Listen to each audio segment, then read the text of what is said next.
आज हम हारित का जो धर्मसूत्र है, हारित धर्मसूत्र, उसके विषय में सामान्य जानकारी प्राप्त करेंगे कि जो हारित नामक जो धर्मसूत्रकार हैं उन्होंने हारित धर्मसूत्र की रचना की। और हारित धर्मसूत्र की जो भाषा है और उसकी जो विषय वस्तु है, जिन विषयों का उसमें उल्लेख किया गया है, उससे स्पष्ट होता है कि यह ग्रंथ जो है प्राचीन है।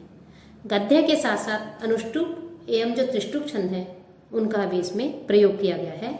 हारित कृष्ण यजुर्वेद के सूत्रकार थे। हारित धर्मसूत्र में कश्मीरी शब्द जो कफेल्ला है उसका भी उल्लेख मिलता है। इससे यह स्पष्ट होता है कि हारित जो है वो कश्मीरी थे, अर्थात उनको कश्मीरी भी कहा जा सकता है। और जो इनका जो धर्मशास्त्र है, यह जो है इस धर्मशास्त्र को गौतम और जो अन्य धर्मसूत्रकार हुए हैं उन धर्मसूत्रकारों के साथ ही गिना जाता है। निबंधों में हारित के जो उद्धरण प्राप्त होते हैं, जो उद्धरण आए हैं, उनसे स्पष्ट होता है कि उनके धर्मसूत्र में सभी विषय समाहित थे, सभी विषय थे जो विषय अन्य धर्मसूत्रों में उपलब्ध होते हैं, पाए जाते हैं। कि जैसे धर्म क्या है, धर्म के क्या उपादान है उसका, और जो ब्रह्मचारी है उसके विषय में ब्रह्मचारी उपकुर्वाण और नैष्ठिक दो प्रकार के जो ब्रह्मचारी हैं, स्नातक के क्या कर्तव्य है, गृहस्थ वानप्रस्थ के कर्तव्य, साथ ही जो भोजन है उसके भक्ष्य अभक्ष्य का विवेचन है, आशोच व्यवस्था श्राद्ध का वर्णन है, पंक्ति पावन कौन होते हैं, इनका उल्लेख करने के साथ साथ ही आचार के जो सामान्य नियम है उसका भी इसमें वर्णन है।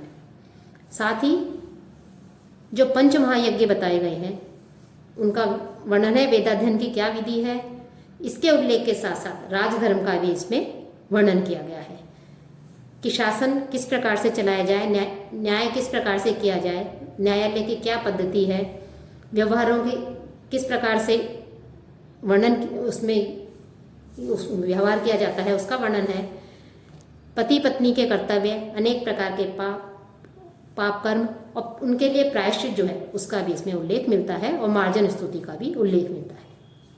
तो इस प्रकार से जो अन्य धर्मसूत्र हैं उन धर्मसूत्रों के लगभग सभी विषय इस हारित धर्मसूत्र में भी हमें देखने को मिलते हैं। समान ही विषय हैं लगभग सभी धर्मसूत्रों में।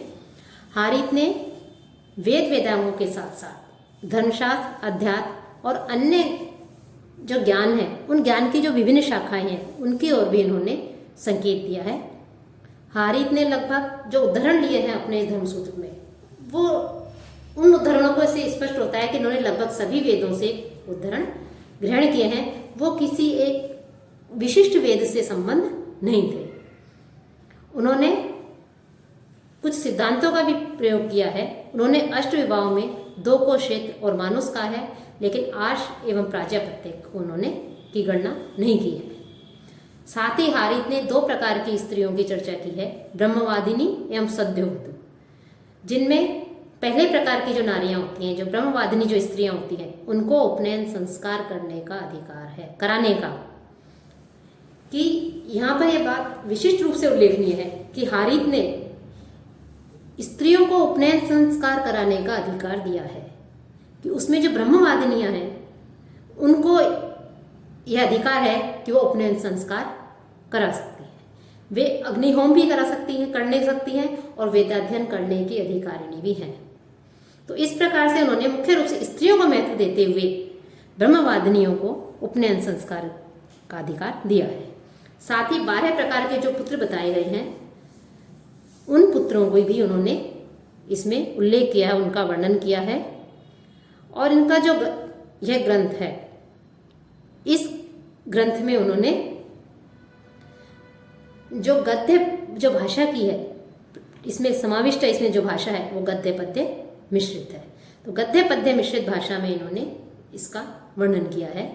तो हारित जो है उन्होंने अपने इस हारित धर्मसूत्र में लगभग अन्य धर्मसूत्रों में वर्णित जो विषय हैं उन विषयों को लेकर ही इन्होंने अपने इस धर्मसूत्र की रचना की है।